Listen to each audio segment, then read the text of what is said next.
Hello everyone and welcome to TeqTalk. I am your host Jas Kaur, the CTO at TechFocus, and today we have an incredible guest with us and his name is Vladimir Silak. He is an ex-Salesforce director who has been deeply involved in data and AI projects. So we'll explore how data strategy has evolved, the power of Salesforce Data Cloud, and the future of Agentforce, and so much more. Along the way, we'll sprinkle in some compelling stats and examples to illustrate these concepts. Hello, Vlad. Welcome to the show. Thanks for joining us today. Thank you. Thank you, Yas, as well, and really happy to be here.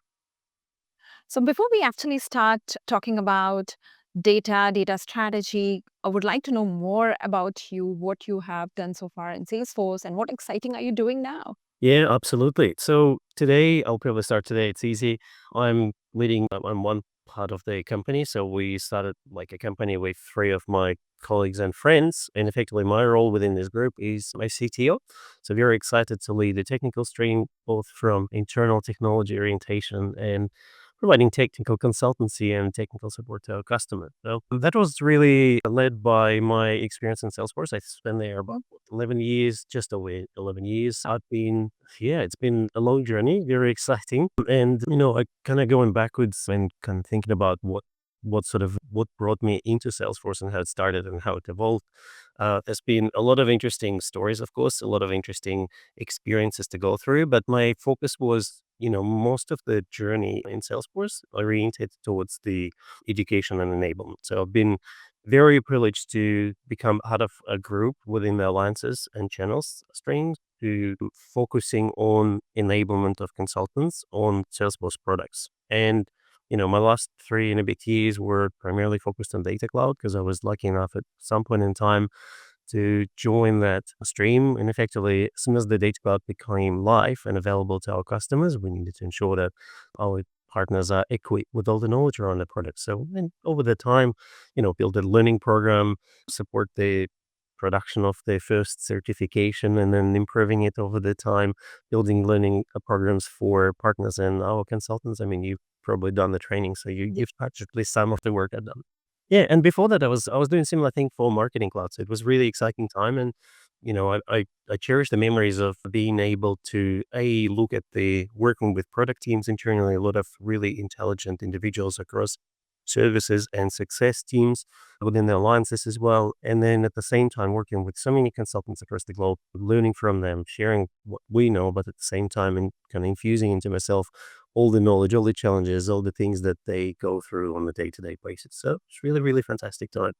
Yeah, and I must say that you are a known face in Salesforce ecosystem, and you have really helped clients, partners, enabling Data Cloud. I personally have attended a lot of your learning programs, and really want to thank you for all your contribution.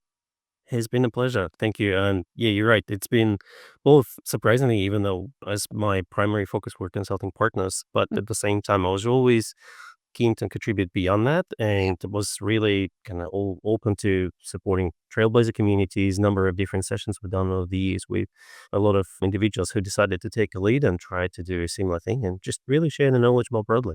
Yeah, that's really amazing, Vlad.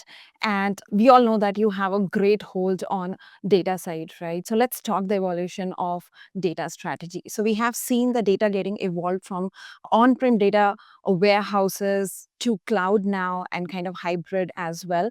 And the concepts like data mesh, data virtualization, time event streaming are really gaining a lot of popularity and momentum as well. So according to you, what do you think, where exactly Salesforce Data Cloud is fitting best in all of this ecosystem? But look, I think I might sound a bit sort of, the same because I've been doing that talk track or similar talk track for a long time. But realistically, I feel that Data Cloud is really helping end users most of the times. And by end users, I mean it could be technical, semi-technical, or just not necessarily technical employees within different businesses who can benefit from the fact that the data is today distributed, regardless of the storage, regardless of how it's computed, governed, and so forth. There is the need to access that. And Data Cloud provides that ease of connecting different data sources, bringing it together, and most importantly, unlocking it for use within a business context. We start looking into traditional use cases where companies have data sitting in different business domains. The marketing build their own tools, sales and services doing their own thing, and everyone operates fantastically within their own aspect, within their own domain. It's relatively easy to get to that point today. But combining all of that and bringing it back together in a true sense of how we always talked about that, one enterprise, it's really complex still. And the data cloud to me was the tool that sort of made it much easier to quickly get to the data and start working with it within the business context. Yeah. So I think cross-platform orchestration or cross-cloud orchestration, it's not easy. It's complicated, right? So Data Cloud is working and getting, like how you mentioned, getting data from multiple areas, creating 360 degree of the customer, and then we can put a lot of enhancements on top of that. So as per you, what do you think? What are the external connectors being enabled? So we knew that MuleSoft is one of them, and direct connections are one of them. What is the future roadmap on the connectivity sides and from the external system plus cross cloud Salesforce platform as well, to and fro both? Yeah, look, you mentioned it, right? Like the initial sort of setup and setting was done what customers do commonly use, and that was file-based exchange. So you've got these common cloud providers like Amazon S3, you've got Google Cloud Storage, you now have SFTP, because a lot of our customers traditionally still use that. Surprisingly, or rather not excitingly, rather I should say, at the same time, from the day one, Data Cloud has ability to do API-led data ingestion.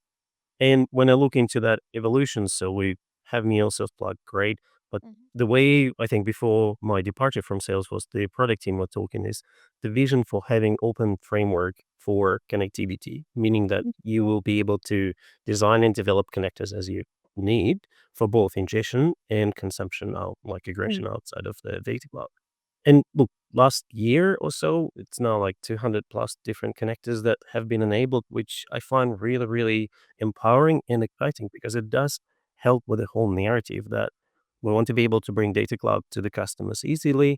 We want to be able to connect the data fast because the value is not in integration, right? Traditionally, if you think most of our data work in the past 20 years or so, at least for as long as Salesforce have been done, is you look at integration being the most complex beast that we still need to be solving today. So the challenges haven't been erased. We still have a bunch of disconnected, disparate data systems and processing and logical systems.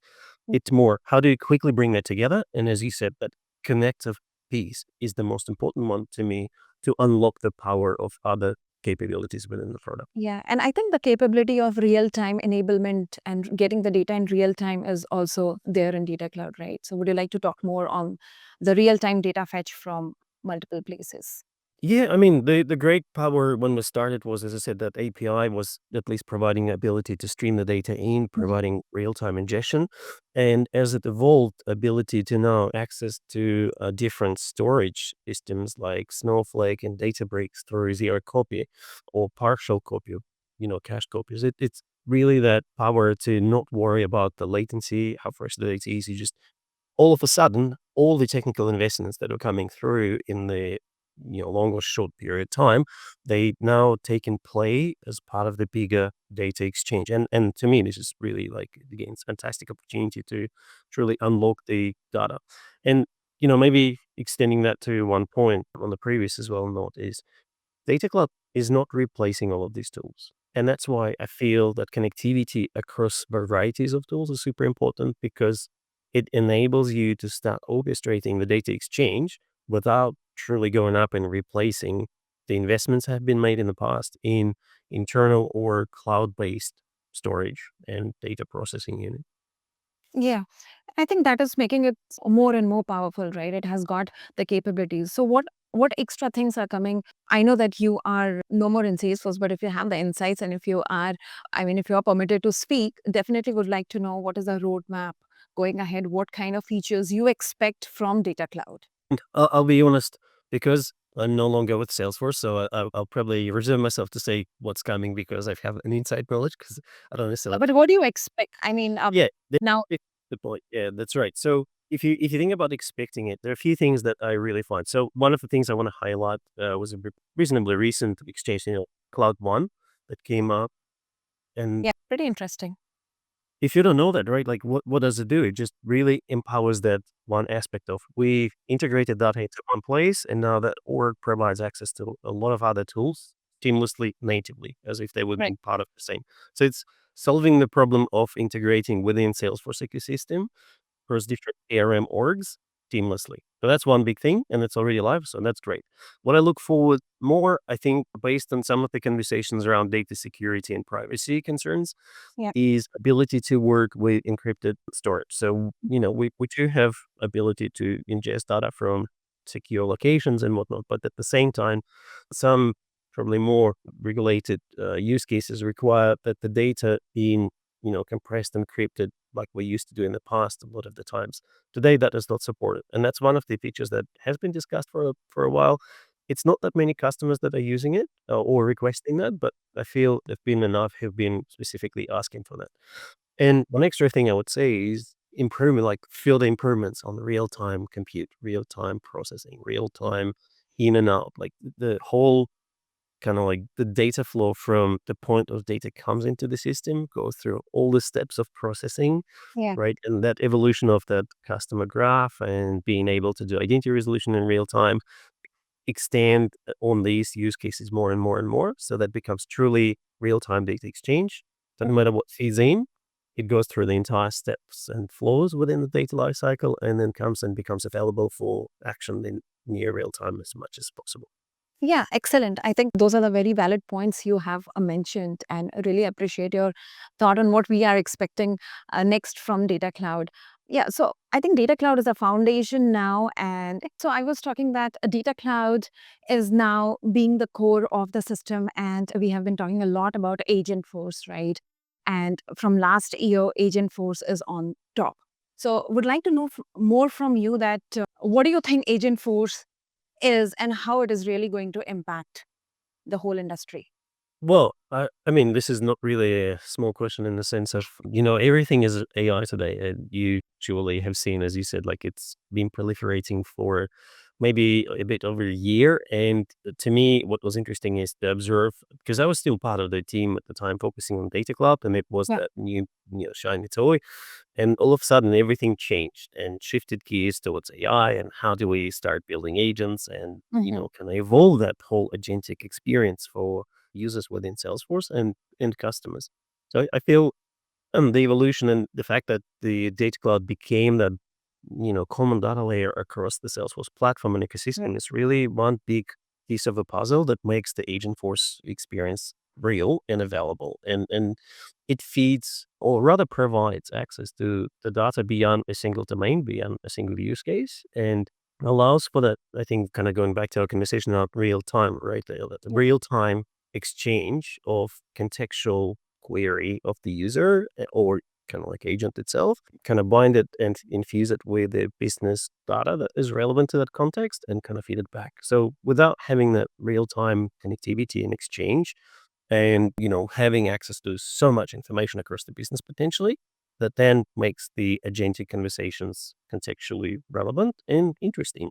So it is certainly a change that's going to be shifting the experience for the end user. I mean, I've seen a lot of different conversations on thought leadership, and to be honest, that I feel like sort of one part of me was recently kind of very contemplated towards the point that the entire experience of the users within CRM and outside of CRM will change. Like in CRM being just a product, right? When we talk about, if you think about like commerce experience, when you doing merchandising on the store, managing the product catalogs, managing the availability of products and whatnot, a lot of these workflows can be simplified, automated, improved, and that's partially one of the use cases for agents to actually Yeah. change. That if you're going through 17 clicks on the CRM because you have a very well structured process and flow, can we switch to the voice-led conversation? I, Great. I I was really inspired. I don't know if you remember that or not when Mark Benioff was at one of the Dreamforces talking about the intelligent toothbrush, right? Yes. So and then we've got that was one thing. So that's the time of IoT was coming along, and then extended to we had I think Einstein Voice, where we had like an Alexa like speaker that was built out in the form of Einstein. So that was really exciting, but it still required a lot of that, almost like a copywriting experience where you need to go on the back end and try to teach it and educate how to recognize your prompts and what do you do with it.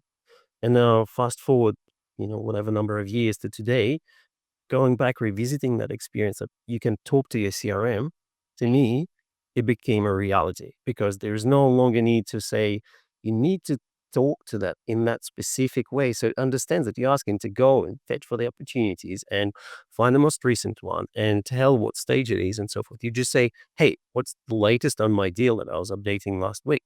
And it will go up and figure it out. So to me, this is really the big potential for how we can start thinking innovatively and really think about not just simply automating the processes, but really innovating on that. Right, absolutely. And I think Agentforce has been described as the next level solution for contact center agents as well, right?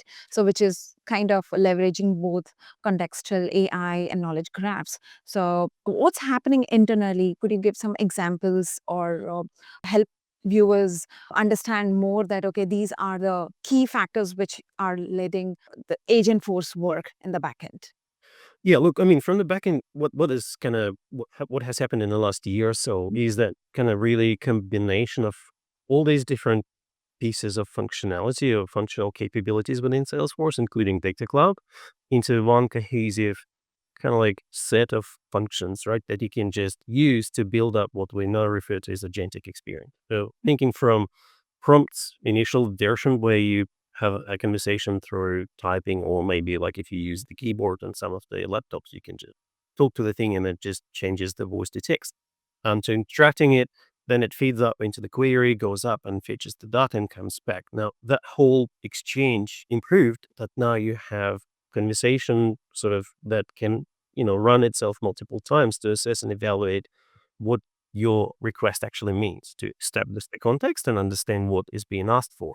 Then it would know and have access to multiple automated workflows if it needs to take an action. So it could be fetch the data, process the data, apply certain rules, do this, do that. So it's that combination of the, in the true sense, automation and the business workflow, access to data, and then ability to understand the prompt and maintain the context within the conversation. So when it comes back to you and you continue the conversation, it doesn't says, I'm not starting anew. I'm carry on from the point where we left and continue doing what I need to be done. So combining the flows, combining the data, data cloud as access to data graphs, combining with language models, whether it's internal available within Salesforce, custom build ones and so forth. So yeah, like all of these things coming together, that's what empowers it today. So, what is the future plan? Right now, we have seen that Agentforce is for services being launched. So, do you have any idea on what is coming up next? If I am to think in the same way as we would normally do in Salesforce, as we used to do, I would expect the agents to come up in any key application domain. So, traditionally Salesforce was really built up as, you've got this really big platform piece in the middle of everything that provides a series of capabilities. And then the value that I see for the end users, for business users, is that business level applications. I love how we used to present Salesforce as the, in multiple layers, and, we call it Salesforce Advantage. And if you've seen it, you would reflect Yeah, that there's the top tier is that's where the users are interacting within the context. right. So today, when I look at the AI and I think overall adoption and even just entry point for a lot of businesses, they struggle with kind of really defining the use cases and making it launch fast to be able to test, to Mhm. validate, to, kind of experiment with things. It always seems to be requiring some technicalities. And I mean, like it or not, we're still in the world where building some pieces still requires you to click through the workflow.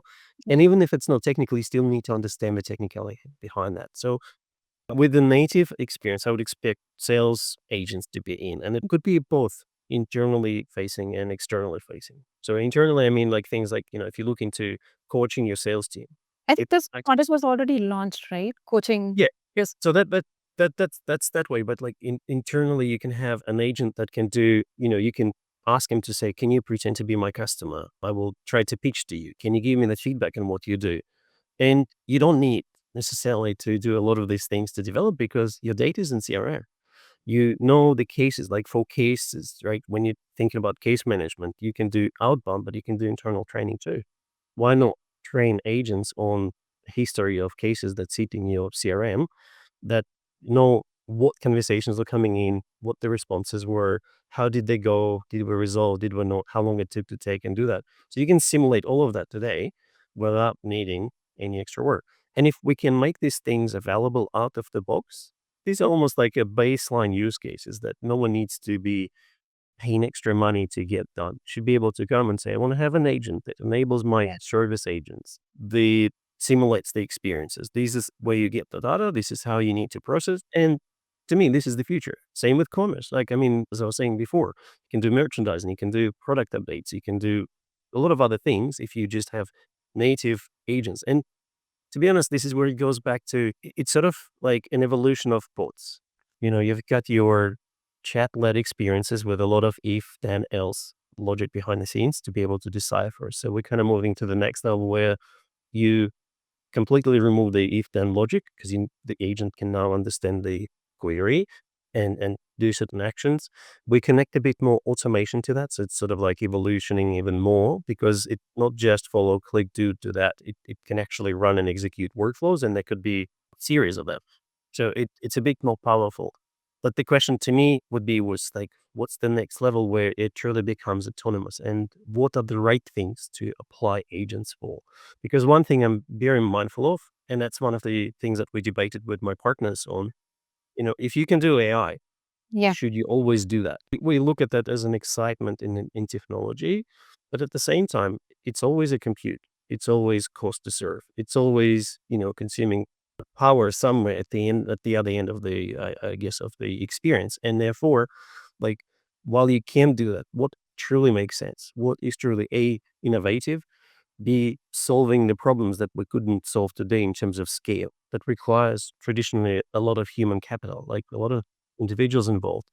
And it's really hard to scale. Like if you think about seasonal, take and, call centers that could be, say, using 10 people at the time, and all of a sudden we get seasonal spikes, we know that we need 50 people at point in time. So it's like times 5 multiplier on your existing workforce, but you only need it for like 2 weeks, a year.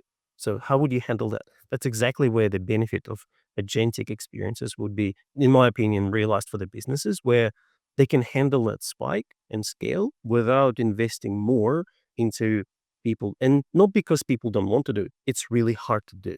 It's really hard to just bring the workforce out of nowhere, find these people, train them, coach them, be confident that your end customers will have the exact same quality experience on the other end. Like, it's not always easy. So if we think about that, because that's one other thing, like I do like, and that this is now coming out of Salesforce. I don't necessarily always have to argue that internally, but just more because you can, it doesn't mean you always should. To me, it really, all of the agent and agentic experience require first thinking, what is our business use case? How does it align with our business values? And really kind of like we should be investing into that because it changes how we work as an internal employees or how our customers benefit from what we do. Yeah. So do you think the time is not very far when for any deal or for any sales deal, an agent is talking to another agent and just making it a go, either success or failure? Funny you should say that. We recently had a conversation across our colleagues and peers in my current group. Was if you look at the employment of today, Yeah. we are really at the place where the agent's talking to agent. You've got consultants filling out their CVs using different tools, and then they submit it, and there's a screening tool that looks at that, and it's effectively just becomes like you almost become. I would expect the agent is the intermediate layer, but we humans become that layer who goes up and instructs one side and then feeds it to another side. But it's like two technologists talking to each other to try and win over logic and context within this conversation. Yeah, I feel it is a bit like that. And it kind of goes back to why we're doing that, why we're investing into AI. And look, it's hard. I think it will still take a bit of time for people to realize the actual true good use cases. If you think about security, privacy, right? There's enough of the stories coming up and surfacing from the dark side of the world, like the dark web, where AI is now used to try and simulate like, hacking attacks. And we should have expected that. It's probably one of the things where you go, it's a computer world. So simulating code, scripts, running them, executing them at scale, it must. It's probably one of the things that people will go, we can now do that. Let's get on that. We tend to have the habit of breaking things before we fix and go on to the next levels. I think, yeah, there is a flip side as well. So I have been reading a lot of news on how frauds are happening in the banking sector as well. So I mean, it's not very good to see, but that's the another side of AI. So Yeah. yeah, so if we talk about data governance and compliance, and how do you think Salesforce Data Cloud really simplify governance while it is still building rapid innovations inside Data Cloud and Agentforce? Look, and that's probably one of the things that we were kind of maybe can even relate back to, like what some of the features we would love to see. I always have been mindful of the fact that, traditional enterprise requirements for data architecture and data management are kind of weak within Data Cloud because we don't really have today, as the users, ability to version the data, to have, certain data dictionaries built within the tools. So managing, staying compliant, if you take away the context of where the data residency is and whether or not it is encrypted at storage, which to me by default should be the answers that you take for any technology today. Like I want to have my data close to my region because of legislation, full stop. There's no even need to argue on that. It's more, how do we go beyond that? So I know that we were expecting to see things like data masking to start applying. So it kind of handles and comes along. So you will have a category and ability to say, I want to categorize every single field and say this is sensitive information, this is not. Mhm. This should be processed, this shouldn't be. Users can see that, cannot see that. So policy-led stuff, yeah, that's great. But from the governance, there are more architectural and technical aspects as well Yeah. that get to the point of being able to version the data, see as it comes in. I mean, you can argue, and that goes back to Data Cloud is not full pledge a single tool that does everything within enterprise data lifecycle. Absolutely not. And if you start with that, then it makes it easy. But to your point, if you need to consider broader governance, security, and a lot of other aspects of the enterprise data governance, you kind of need to look through where the data originates Mhm. and how it navigates through all these different steps, including Data Cloud and where it goes beyond that, Yeah. and then consider it within the larger context rather than just assessing a single tool. Because I find that today people tend to, and even like it's the same with AI, well, a lot of AI-led tools, because there's hundreds of thousands of different tools today, they all are similar functioning. There's a function of pasting a prompt and it will do that. With Data Cloud, there is a function of ingesting the data and having access to that. So plenty of tools have the exact same experience. It's just more, you don't necessarily need to assess them in single play. If you look into, especially in the enterprise companies and even smaller ones, what's the bigger kind of higher level construct of where the data originates, how do we collect it, how do we store, process that, and so forth. Mm. The entire experience might make a whole difference of how you perceive it and see it and whether or not it's a fit or not. Because for Yeah. some cases, it might be that, no, Data Cloud is not good enough. We love the features, but we can't use it because of compliance and the Mhm. reasons. Okay, great. So that's a good assessment to have, but at least you admit the fact that it fit for purpose for your business use case. And it's just more, how do you navigate the compliance challenges to be able to still use it and empower your business Yeah. users? I think very well said that it's not only one system which has to be taken into consideration while we are implementing. It should be across all the systems from where the data is flowing, from where the data is moving out as well. So including all of those. And I think these are some of the factors which should be taken when before actually implementation is started, right? So my next question moves toward the tips on implementing at scale. So what do you think are the best way and use cases or recommendations from your side when any organization is planning to buy Data Cloud and Agentforce? Couple of good examples can really help.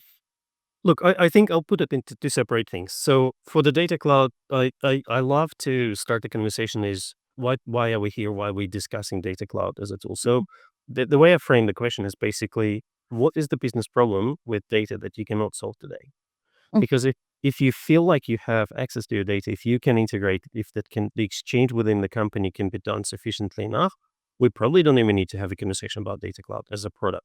Um, it's when there is a business problem to solve, then we should be assessing whether or not the Data Cloud is the right tool to solve that. That's my take, and that helped me a lot of the times to not be worried about the need of Salesforce team to sell the product or the excitement of the customer because they came out of the event and said everyone else is doing Data Cloud, we want to do too. Yeah. It's always a good level set to say just let's think if it makes sense for you today.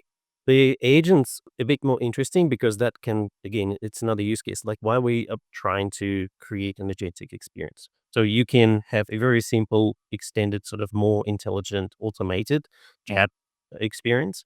You can have automation because some of the use cases I've seen, they're just automating the business process. Yes, you change the way you prompt them. So it kind of goes back to our conversation of user experience evolution. But behind the scenes, you're still just executing a flow, a business process. And therefore, it's still relevant. And, to your point, like I can simplify update of my CRM. If I'm a salesperson, the most thing I've heard so many times is like, there's the people who don't have time to log into the tool and try to do the updates because it's all manual. If I can just say, hey, agent, can you please go and update this opportunity? I had a meeting with a customer. This is what it is. And to the point where it can take your brief, analyze it, contextualize it, right? And then make it a bit better, concise, and save it to the opportunities as a next step. And then do some updates. It might change the update the email address, update this field, progress the stage. So these are the things to me that would certainly make sense and make it easier to use the tools. If you're struggling from the perspective of like my salespeople not using the tool, it was done and configured correctly, great, but like they're just not doing it. So maybe it's more of an adoption. Can we use agents to drive that?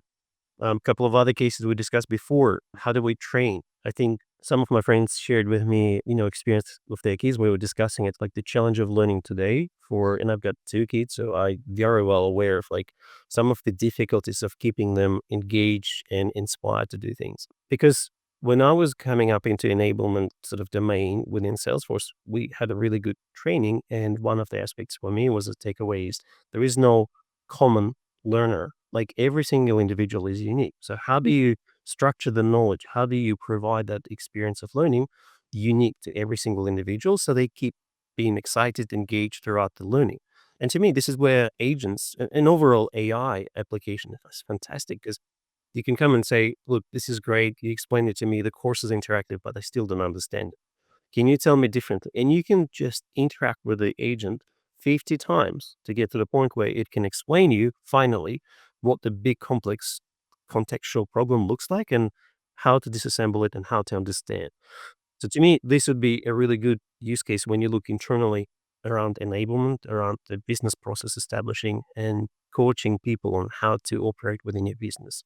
So simplify your learning and onboarding, induction training. Some of the boring stuff we'll have to do for compliance, and boring mean like, every year you have to go and do security training, you have to do your financial training, all the other stuff. So why not make that experience something that you can just have an interaction with agent, that it can create the use case. It can simulate scenarios that you've been trained on.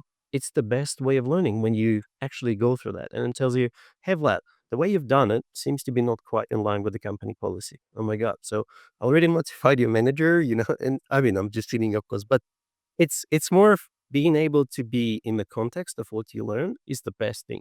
If you're into sort of government, we have a partner company that we exploring different scenarios for use case and application of AI, and government being a very regulated place where it's hard to penetrate with like new tech. They always, very sort of reserved, like, no, no, no, no, no, we need to make sure that all of the other tick boxes are done. What I love about Australian government these days was they actually issued recently a statement that every government agency is supposed to have an AI lead to be able to define a strategy and figure out how AI will be used within the context of their specific part of the government body, which is great. To me, this is really a step forward to say, we want to get ahead of the game. We want to start thinking and defining the boundaries, how it's applied.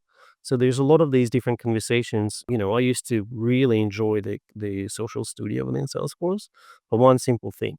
You can listen to open network, effectively all the social posts, news publications and whatnot in the open domain, and have a sentiment analysis of how your brand or agency is perceived through the eyes of your customers in the social context. I think today agentic experiences can be kind of used in a similar context to say, establish the sentiment. As you have the conversations with the customers, have that analysis and ability to define what is the sentiment of the customers. Are they happy? Are they not? And so forth. That's another good use case. But all in all, going back to the key point of view, at scale, have a really good use case, define them well. And really good use case means that you know why you're doing things, what are you trying to achieve, what business problem you're going to solve, and then how you're going to measure it. We have a framework, but we sort of trying to stay together to and true to is you define between what is your vision, what technology you use to build your solution, and what processes you kind of wrapped up into your solution, and then people aspect from training to adoption to understanding and so forth, making sure they've got the skills to do that.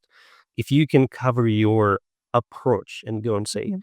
this is what our vision is, and that's what we want to get. We're thinking about using these particular tools, and this is the impacted set of users or customers. Well, then, as a result of applying that, I feel that provides the scale layer to not be having analysis paralysis where you get stuck with like we seem to be doing these but not sure where it goes. We want to do it but we're not ready, and a lot of other things to come and play because your data problems can be solved. Like they're not going to be, it's not going to be perfect, but that's fine. You can still use that. Your processes and tools can be selected from varieties of available tools on the market. Your people are important to the success of your adoption and your business. So if you design something, then you have to think about who's going to be impacted by that and why you're doing that. And I feel that was the way we started having more and more conversations with our customers and kind of seeing that it seems to be taken a bit off, and it's unlocking the complexity for like, hey, this is going to be a very big project to go down to, hey, this is actually doable. We can do that. And it's like, yeah, you can. This is achievable today. You can start doing that. And you don't have to, straight flight to the Mars. You can land on the moon. You can aim for the sun if you want to go and explore it. But like that sort of like assessment of what is doable today, I really dislike the MVP kind of context because I think it's been misused so much. But it's more, what is the use case that you're trying to solve? Minimize it down. If you can explain in a business context, align to the business outcomes and values, it's always easy and it's always affordable. And it doesn't go beyond full digital transformation. Just it's available within your business domain most of the times. Yeah, I think I completely agree to the point where you're saying that minimize it down, because if the use case is small, you can just do a kind of POC and see whether it's working or not. So if Data Cloud, Agentforce, or any product is fitting well or not. So a lot of times we have seen that customers do not even know the use case. They come and say that, oh, this is Agentforce is being talked about a lot. There is a buzz in the market. We have attended Dreamforce and Agentforce. They have that kind of thing that everybody is implementing Agentforce. So why not? We should also go and implement Agentforce. So that kind of thing where, I mean, we should be cautious, and before implementing any product use case, start small and then go ahead from there. So that was very valid point, Uglad. So now moving ahead, where we have been hearing a lot about the quantum computing, edge analytics, right? A lot of things are going to come in probably next decade. I wouldn't say a lot of development have been done now, but it's trending. So how do you think Salesforce Data Cloud, Agentforce, and all the AI enablements are going to get impacted and adapt things related to quantum computing and edge computing and all of that? Look, I think that's a very interesting question altogether because, as you said, it's a new almost like a next phase of evolution of cloud computing, right? The edge computing, the quantum computing, they all bring up different powers. The edge computing is the interesting thing because today I actually had a conversation with one of my friends who happens to be a doctor, and we were just discussing the problem of like, how do you provide patient monitoring within their houses? Like this one big learning for me was like a very simple fact that the time it takes you to stand up from the bed in the morning can signify that there is some health potential threats and issues within your body. And I never learned about that. I mean, I'm not a physician, I'm not really a doctor. So that was like, wow. And the way we were discussing about that is like, how do you provide monitoring of people while you still stay secure, respect their privacy? So you're doing that anywhere the edge computing comes into play. You want to make sure that the data processing analysis remains within the scope of where it's originated. So if I have a mini device that I install in my house that allows me to monitor every single member of my family as we navigate around the house, what we do and so forth, and then at some point in time, make a decision to say, oh, this particular event means something, so I need to signal the doctor and tell them that they need to get in touch. So that's sort of like the way I, in the simple terms, come to applying the edge computing. Analogy of that would be, and specifically with agent, like your car getting smarter and smarter every day. Yeah. And regardless of how we say the connectivity of Wi-Fi evolves over the time and our mobile networks are, going to 5Gs and whatnot, you still have a latency because there are so many of us on the planet. so many devices, so many tools that the pipeline to send the signals back and forth and decrease the latency of these signals is still a bit of a challenge. So how do we get down to your agents within the car can actually still interact with you, but be local to the car until a certain point in time? And then when they need, they go back and kind of talk to the mothership, as I kind of refer to that. And then quantum computing on the other side is one of the applications of the quantum computing to me is just really going back into that, with data cloud, one of the complex and heavy jobs today is to do identity resolution. Why? Because I think it's a multi-layer problem where number of attributes you use is effectively adding a times one, times two complexity. So it's, in power of n, effectively combination and permutations. And if you want to make it not just deterministic, but add more probability to match partial strings and partial data sets and data fragments, then it becomes even more so. So quantum computing hopefully will allow us to take that process and really make it next to real time. Like, hey, here's a bunch of data that I would love to unify and build the relationship across. And because of that ability to scale the execution of processing, we should be able to get the results back within like a matter of milliseconds. Yeah. Like if we start thinking about these use cases, gee, that will become really cool because then the data will become truly connected. The experience becomes truly real time and different points of view of what near real time means versus what real time means, they'll just fade away. Like that to me is that vision and future. I'm inspired by Marvel a lot of the times, and I really love Iron Man for a few different reasons. But one of them was having the AI that you can truly talk to. He's got that ability to, contextually have full-fledged conversation with you about your work, about your personal things, about other things. And you don't have to worry about latency, access to data, crunching the data, and so forth. I feel when we get to the level where we can have something like that constructed and executed within your car, within your house, then all of these tools that we're discussing, they will be used in the right context. And of course, to the same degree as we spoke before, the security and I guess the other side of that, right? Like the side of the humans that goes on to the destructive path, just need to be mindful of that, of course. But I always look at the positive thing. Like these are the things that I would love to see enabled. I'd love to have a personal assistant who can be truly agentic, who I can go and say, "Hey, can you do my grocery shoppings, my clothes shopping?" So that I don't like spending time on that. So we'll go up and figure out where to spend, what to buy. Come and talk to me and say, like, would you like these pair of shorts or others? And would you like these t-shirt or the other? Like that'd be fantastic. Yeah, I think the future looks great if you see on the positive side. We have crossed over 30 minutes and it didn't even realize that we have spoken so much. Thanks a lot, Vlad. It felt to me that I just started talking to you. It was so informative. Thank you for such rich and fact-filled discussion. And we have covered data strategy, we have covered evolution, we have covered cloud, cross-cloud orchestration, Agentforce, AI ethics, implementation tips, recommendations from you, quantum computing little bit. Thank you so much for covering so many things in such a short span of time. And I'm pretty sure that all our viewers are really going to enjoy this podcast. Thank you very much. Yes, it was really a pleasure. I appreciate you inviting me. And once again, really great that I had that opportunity to talk to you and share a bit of my perspective. Thank you so much, Vlad.